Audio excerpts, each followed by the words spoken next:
Hi எல்லாருக்கும் வணக்கம் and welcome. இன்றைக்கி நம்ம சேனலில் ஒரு சூப்பரான ரோட்டு கடை தக்காளி சட்னி ஆர் தக்காளி குழம்புன்னு கூட சொல்லலாம்.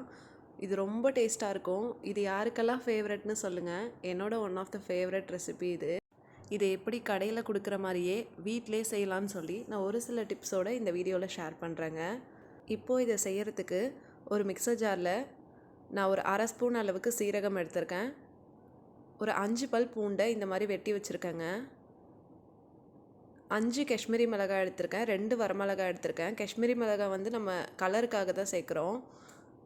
கடையிலலாம் நமக்கு நல்லா டார்க் ரெட் கலரில் இருக்கும் இல்லையா, ஸோ அதனால் நான் சேர்த்துருக்கேன். உங்கள்கிட்ட இல்லைன்னா நீங்கள் வரமிளகாய் மட்டும் சேர்த்துக்கோங்க. அது கூட 2 மீடியம் சைஸ் வெங்காயத்தை நான் ரஃப்பாக சாப் பண்ணி இந்த மாதிரி கிரைண்ட் பண்ணி எடுத்துகிட்டு வந்துட்டேங்க. ஸோ இப்போது அதே மிக்சர் ஜாரில் நான் ஒரு 2 மீடியம் சைஸ் தக்காளியுமே இதே மாதிரி கிரைண்ட் பண்ணி வச்சுக்கிட்டேங்க. இப்போது ஒரு வானலில் 2 டேபிள் ஸ்பூன் அளவுக்கு எண்ணெய் சேர்த்துக்கிறேங்க. சேர்த்துட்டு 1 டேபிள் ஸ்பூன் அளவுக்கு கடுகு சேர்த்துக்கிறேன். அரை ஸ்பூன் அளவுக்கு உளுந்து சேர்த்துக்கிறேன். ஒரு 1/4 ஸ்பூன் அளவுக்கு சீரகம் சேர்த்துக்கோங்க. சேர்த்துட்டு 4-5 குண்டு மிளகாய் சேர்த்துருக்கேன். நீங்கள் வரமிளகாய் கூட சேர்த்துக்கோங்க. கொஞ்சமாக கருவேப்பிலை சேர்த்துட்டு இப்போ அரைச்சி வச்சுருக்க அந்த வெங்காய பேஸ்ட்டை ஃபஸ்ட்டு சேர்த்துக்கலாங்க. சேர்த்துட்டு இதை கொஞ்சம் நேரம் வதக்கிக்கோங்க. வெங்காயத்தோட பச்சை வாசனை போகட்டும். இப்போது நம்ம தக்காளியோட பேஸ்ட்டு சேர்த்துக்கலாம்.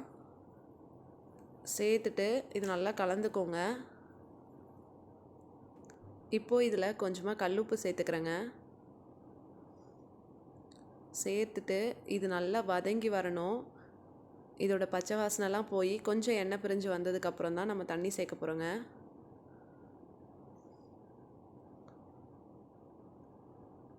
ஸோ இப்போ இந்த அளவுக்கு வதங்கி வந்ததுக்கப்புறம் நம்ம தண்ணி சேர்த்துக்கலாம். நான் மிக்சர் ஜாரில் கொஞ்சமாக தண்ணி சேர்த்து அலசி ஊற்றிருக்கேங்க. இப்போது இதை கலந்துட்டு நம்ம மூடி போட்டு இது நல்லா கொதிக்கட்டுங்க. இது ஒரு 5 நிமிஷம் அளவுக்கு கொதிக்கட்டும். இப்போது இந்த அளவுக்கு கொதித்ததும் நான் இதில் ஒரு கரண்டி அளவுக்கு இட்லி தோசை மாவு சேர்த்துக்கிறேங்க. கடையிலலாம் இது தாங்க சேர்ப்பாங்க, இதுதான் அதோட சீக்ரெட்டு. ஸோ இந்த மாதிரி இட்லி தோசை மாவு சேர்த்துட்டு இதை நல்லா நீங்கள் மிக்ஸ் பண்ணிக்கோங்க. இந்த மாதிரி நல்லா கலந்துக்கோங்க. பாருங்கள், இந்த இட்லி தோசை மாவு நம்ம சேர்க்கும் போது இது கொஞ்சம் நல்லா திக்காகி வருங்க. இப்போ இதை மூடி போட்டு ஒரு 2 நிமிஷம் அளவுக்கு கொதிக்கட்டும். கொதித்ததுக்கப்புறம் பாருங்கள், இப்போ சூப்பராக ரெடி ஆகிடுச்சு. இதில் நம்ம ஃபைனலாக கொத்தமல்லி இலையை நறுக்கி போட்டுக்கலாங்க.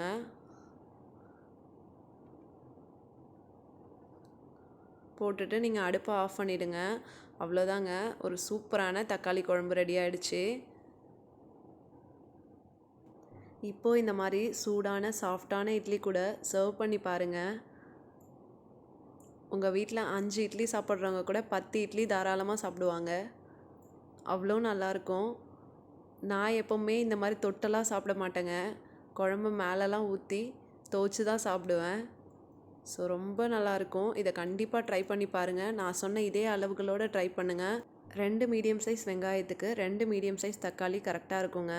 தக்காளி அதிகமாக சேர்த்துட்டிங்கன்னா புளிப்பாயிடும். ஸோ அதுவுமே பார்த்துக்கோங்க. இன்றைக்கி நைட்டு டின்னருக்கு கண்டிப்பாக செஞ்சு பாருங்கள். என்னோடய சேனலை நீங்கள் ஃபர்ஸ்ட் டைம் பார்க்குறீங்கன்னா உங்களுக்கு பிடிச்சிருந்ததுன்னா சப்ஸ்கிரைப் பண்ண கன்சிடர் பண்ணுங்கள். நாளைக்கு இன்னொரு சூப்பரான வீடியோவில் பார்க்கலாம். அது வரைக்கும் ஹாப்பி குக்கிங். தேங்க்ஸ் ஃபார் வாட்சிங்.